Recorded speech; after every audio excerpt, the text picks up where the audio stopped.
uma vez que era um dos maiores e mais opressores latifundiários da Guatemala. Ela também era dona de grandes plantações na Colômbia, Costa Rica, Cuba, Jamaica, Nicarágua, São Domingos e Aquino, Panamá. Ela não podia permitir que Arbenz nos alimentasse a imaginação. Eu conhecia-o. Resto da história. A United Fruit lançou uma enorme campanha de relações públicas nos Estados Unidos, visando convencer a opinião pública americana e o Congresso de que Arbenz fazia parte de uma conspiração russa e que a Guatemala era um satélite soviético. Em 1954, a CIA coordenou um golpe. Os pilotos americanos bombardearam a cidade da Guatemala e o presidente Arbenz, democraticamente eleito, foi derrubado, substituído pelo coronel Carlos Castilho Armas, um ditador implacável de direita. O novo governo devia tudo à United Fruit. Como forma de agradecimento, o governo reverteu o processo de reforma agrária, aboliu os impostos sobre títulos e dividendos pagos a investidores estrangeiros, aboliu o voto secreto e encarcerou seus milhares de opositores. Qualquer um que ousasse criticar Castilho era perseguido. Os historiadores acompanharam a violência e o terrorismo que flagelaram a Guatemala por grande parte do restante do século, a não tão secreta aliança entre a United Fruit, a CIA e as forças armadas guatemaltecas comandadas pelo coronel ditador Arbenz foi assassinado. Continuou Torrijos. Foi um assassinato político e emblemático. Fez uma pausa e franziu as sobrancelhas. Como pôde o seu povo engolir esse entulho da CIA? Comigo não vai ser assim tão fácil. Os militares daqui estão do meu lado. Um assassinato político não funcionaria. Ele sorriu. A própria CIA teria de me matar. Ficamos em silêncio por alguns segundos, cada um imerso nos próprios pensamentos. Torrijos foi o primeiro a falar. Você sabe quem é o dono da United Fruit? Indagou ele. A Zapata Oil, empresa de George Bush, o nosso embaixador nas Nações Unidas. Um homem com ambições. Ele inclinou o corpo para frente e abaixou o tom de voz. E agora estou saindo contra os amigos dele da Bestel. Aquilo me sobressaltou. A Bestel era a mais poderosa empresa de engenharia do mundo e uma frequente colaboradora nos projetos da MEN. No caso do Plano Geral do Panamá, eu presumira que ela fosse uma das nossas principais concorrentes. O que está querendo dizer com isso? Há muitas obras escritas sobre Arbenz, a United Fruit e a violenta história da Guatemala. Estivemos pensando em construir um novo canal, no nível do mar, sem eclusas, que poderia dar passagem a navios maiores. Os japoneses podem estar interessados em financiar o projeto. Eles são os maiores clientes do canal. Exatamente. É claro que se fornecerem o dinheiro, farão a construção. Aquilo me atingiu. A Bestel vai ficar de fora. A maior obra de engenharia da história recente. Fez uma pausa. O presidente da Bestel é o George Shultz, secretário do Tesouro de Nixon. Você pode imaginar o golpe que vai ser para ele e um evidente aborrecimento. A Bestel tem alimentado os amigos de Nixon, Ford e Bush. Disseram-me que a família Bestel puxa as cordinhas do Partido Republicano. Essa conversa me deixou sentindo muito pouco à vontade. Eu era uma das pessoas que perpetuavam um sistema que ele tanto desprezava, e estava certo de que ele sabia disso. Meu trabalho de convencê-lo a aceitar empréstimos internacionais em troca e contratar as empresas americanas de engenharia e construção parecia ter batido numa muralha colossal. Eu decidi bater de frente com ele. General, perguntei, por que me convidou a vir aqui? Ele olhou para o relógio e sorriu. Sim, está na hora de partirmos para os negócios. O Panamá precisa da sua ajuda.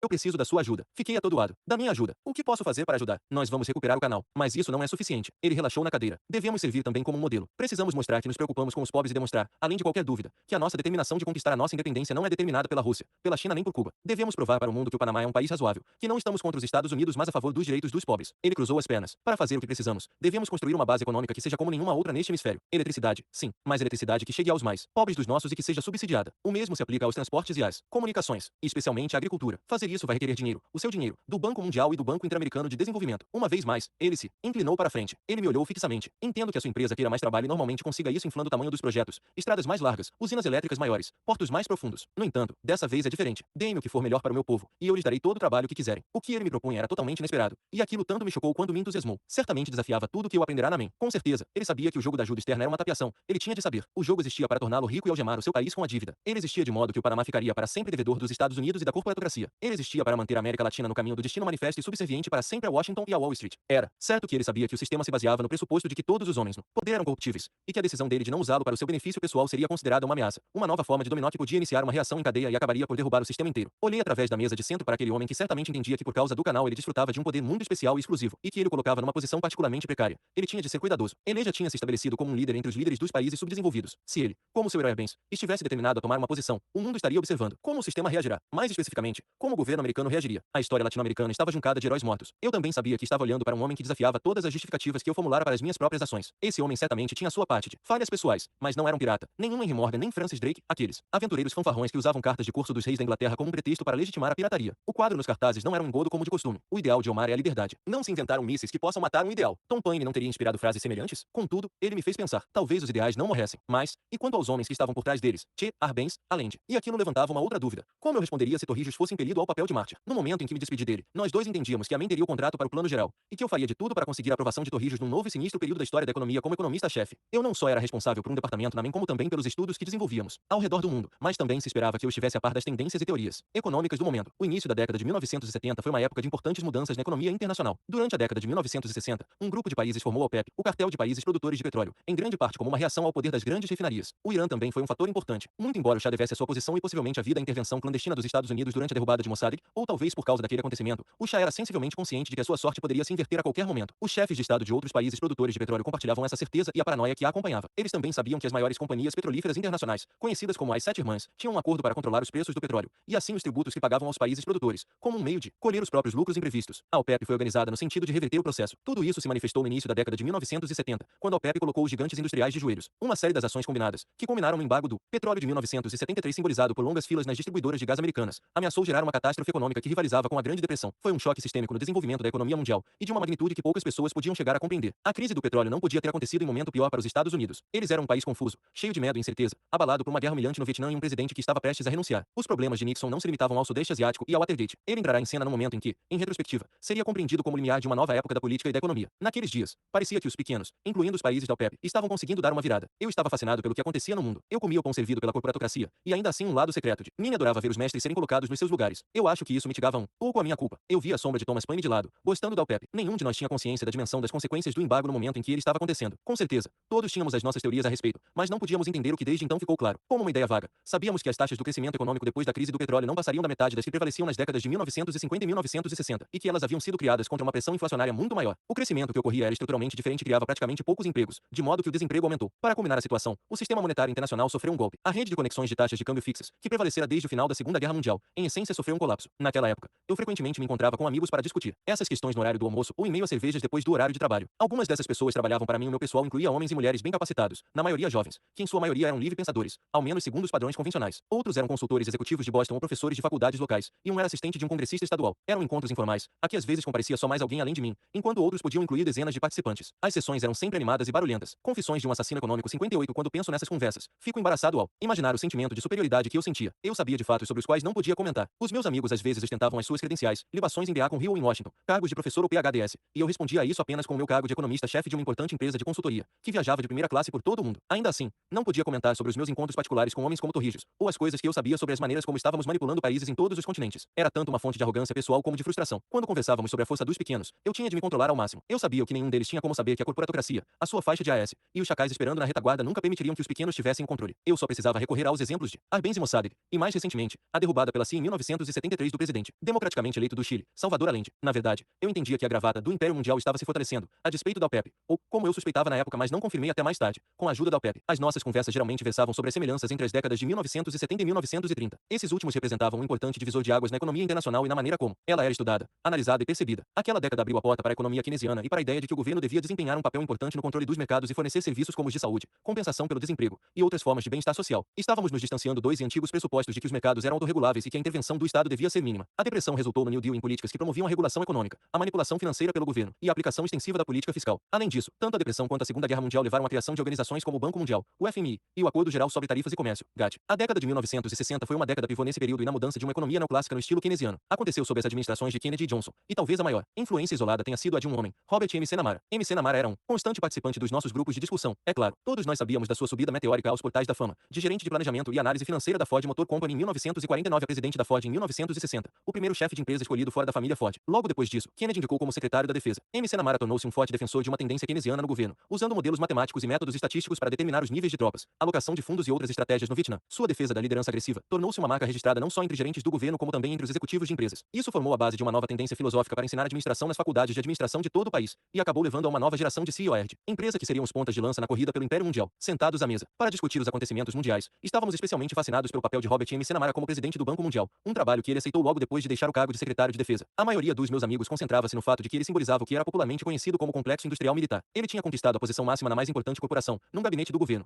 e agora no mais poderoso banco do mundo. Uma brecha aparente na separação de poderes horrorizava a maioria deles. Eu poderia ter sido o único entre nós que não estava minimamente surpreso. Agora eu entendia que a maior e mais sinistra contribuição de Robert M. Namara para a história era controlar o Banco Mundial para que se tornasse o agente do Império Mundial numa escala nunca antes testemunhada. Ele também estabelecera um precedente. A sua capacidade de preencher as lacunas entre os componentes primários da corporatocracia seria afinada pelos seus sucessores. Por exemplo, George Shultz foi secretário do Tesouro e chairman do Conselho de Política Econômica no governo Nixon, serviu como presidente da Bestel, e então tornou-se secretário de Estado no governo Reagan-geral da Bestel, e então tornará-se secretário da Defesa no governo Reagan. Richard Ells foi diretor da CIA na administração Johnson e depois tornou-se embaixador no IRA no governo Nixon. Richard Cheney serviu como secretário da Defesa sob George H. W. Bush, quando presidente da Halliburton, e como vice-presidente americano de George W. Bush. Até mesmo o presidente dos Estados Unidos, George H. W. Bush, começou como fundador da Zapata Petroleum Corp. Serviu como embaixador americano nas Nações Unidas na administração Nixon e Ford e foi diretor da CIA na administração Ford. Olhando em retrospecto, fico impressionado com a inocência daqueles dias. Em muitos aspectos, estávamos presos aos antigos métodos do imperialismo. Kenny Roosevelt mostrará-nos uma maneira melhor. Quando derrubaram um democrata iraniano e o substituíra por um rei despótico. Nós, os AS, estávamos nos comprometendo com muitos dos nossos objetivos em lugares como Indonésia e o Equador, e ainda o Vietnã era um exemplo impressionante de como podíamos deslizar facilmente para os velhos padrões. Seria preciso que o país líder da OPEP, a Arábia Saudita, mudasse essa situação.